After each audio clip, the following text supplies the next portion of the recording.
Miracle. Miracle. Family.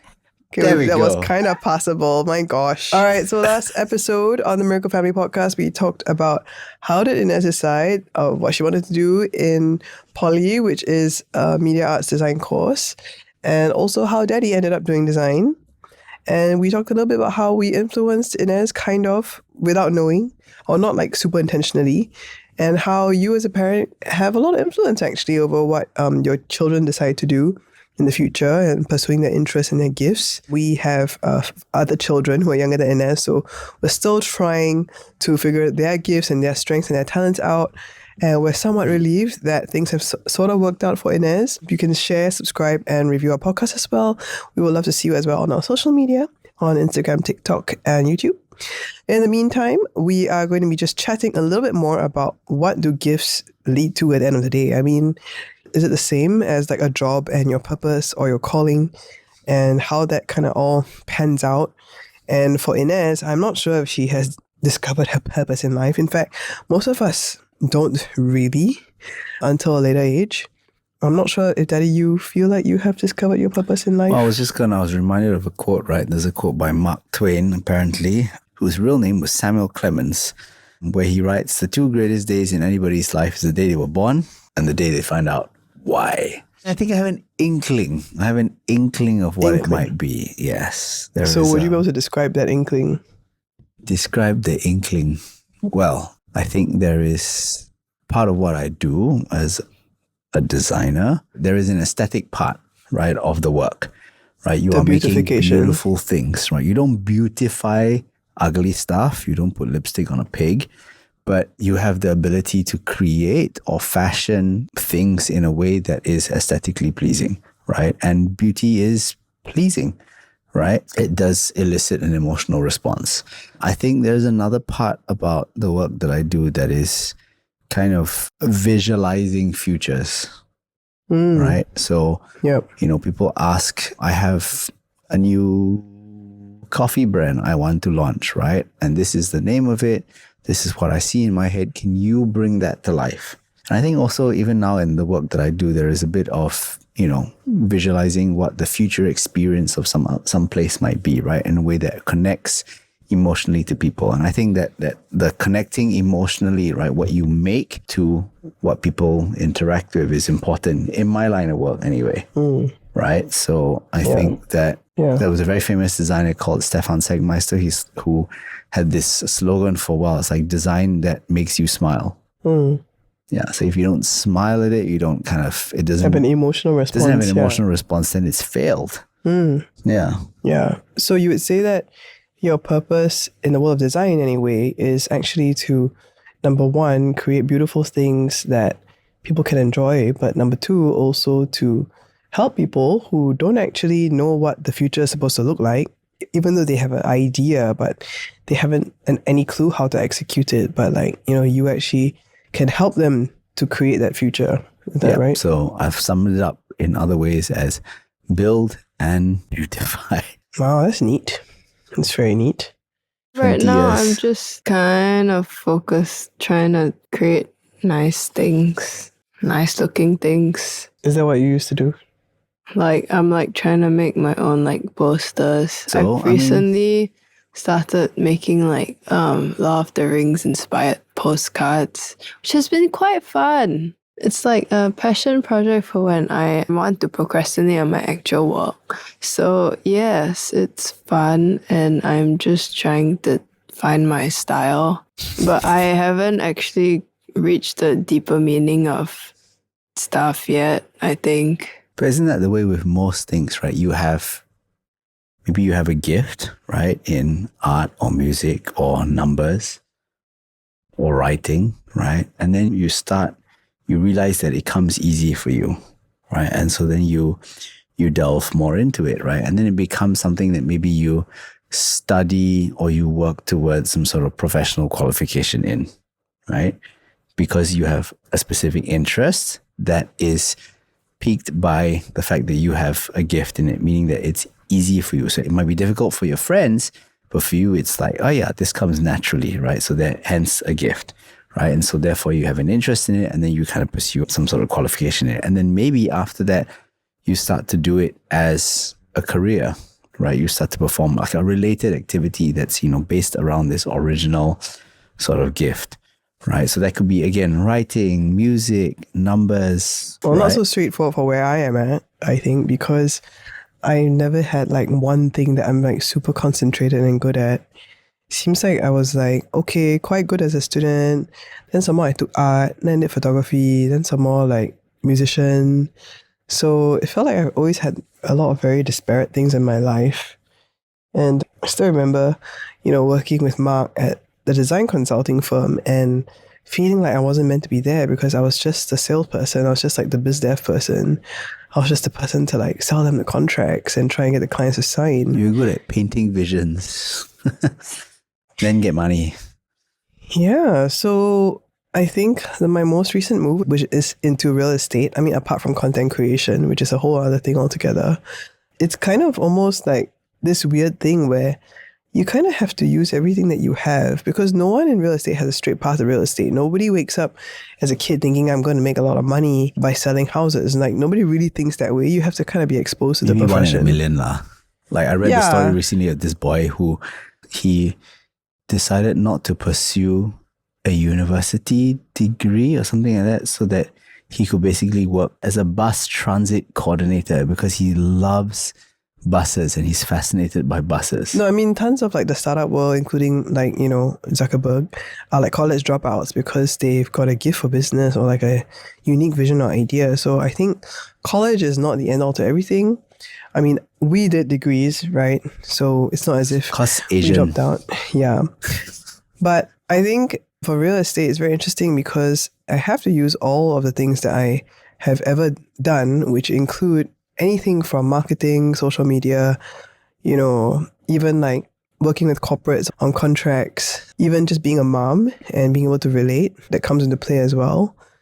And talking to people on the phone, trying to persuade them and make friends with them. I mean, everything that I've ever kind of done has kind of like led me towards like, okay, you have to use everything that you have because that's the only way you can stand out and be differentiated. But then I started to realize that, the purpose of real estate is actually so important because you're more or less assisting people on the largest purchase they'll ever make in their life. Like the most expensive thing they ever spend on, more than a car, more than children in a sense.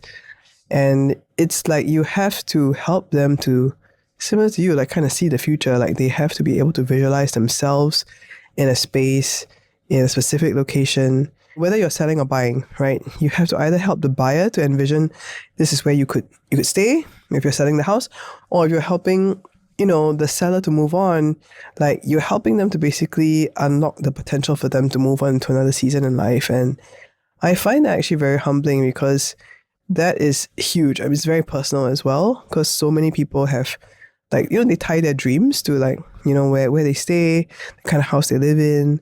And the house and the home serves so much as a place of protection and refuge and growth, right? For like families and for people. So actually creating and allowing people to have dreams about where they want to be at and helping them to facilitate those moves is a really, really big thing. I mean, I didn't realize when I just joined, I was just kind of like, I think I can make better videos than the next property agent. I think I can do house tours better because I'm a presenter.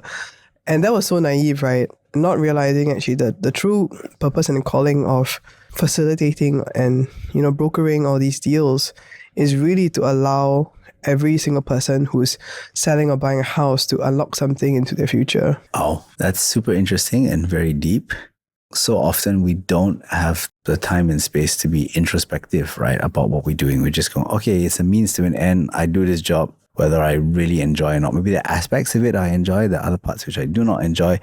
But I do this job and then it's my 9-to-5 law, right? And so then I earn the money and so that I can enjoy my time on the 5 to 9 or whatever you want to call it, right? The reverse of that. And there isn't really that introspection or even the idea that actually maybe this is something that you are specifically meant to be doing in this time and space that has greater impact beyond just doing what you're doing lah.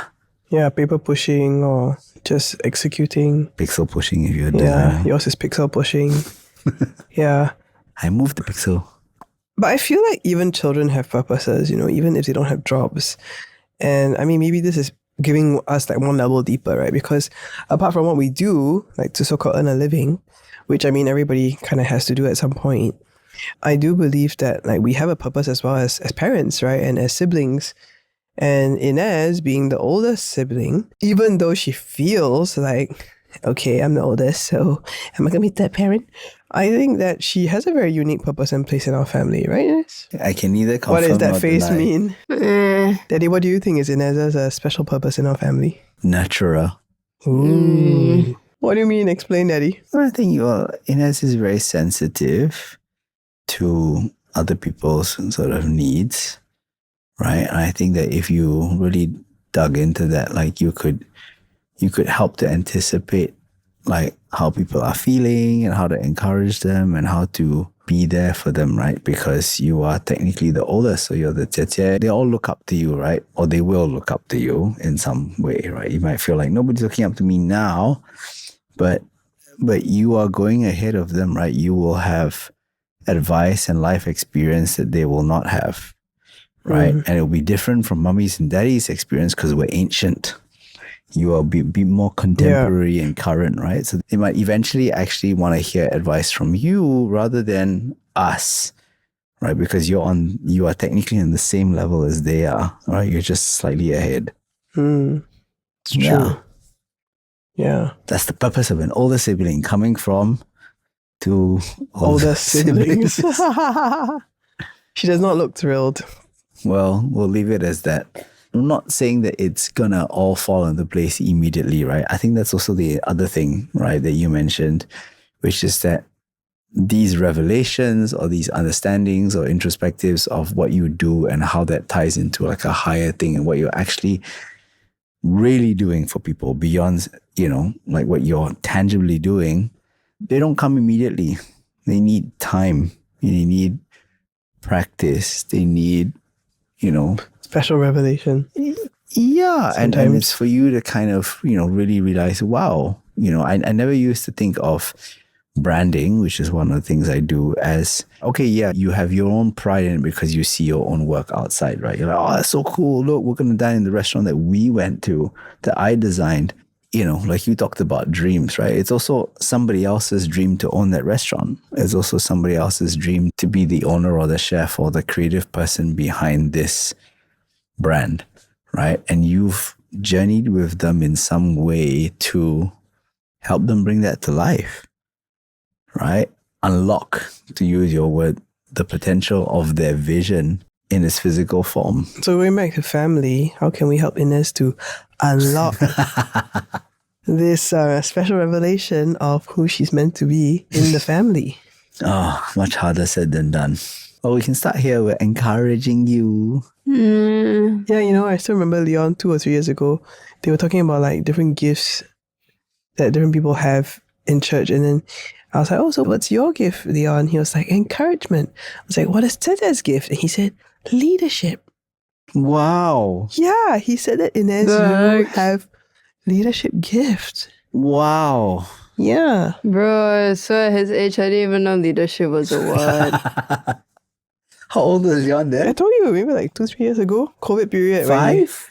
Yeah, 6. I don't know. Older I knew nothing at 5. I think that leadership you are a leader, Ines. You have to kind of believe that you can't shun leadership. Yeah. Like in some way that... Before you think leadership is for these exalted people who have big chip on their shoulder and a lot of gifts and talents and are very good at talking, everybody is supposed to be a leader. In some way. Yes, because at To bare lead minimum yourself. you need to lead yourself. Yep. Leadership is not so much what you do, but how you act. Principles. I think you have Principles of design. principles of leadership. You If feel you you're think not- that Ines is a leader, you can like, comment, and subscribe. Why do you think you're not a leader?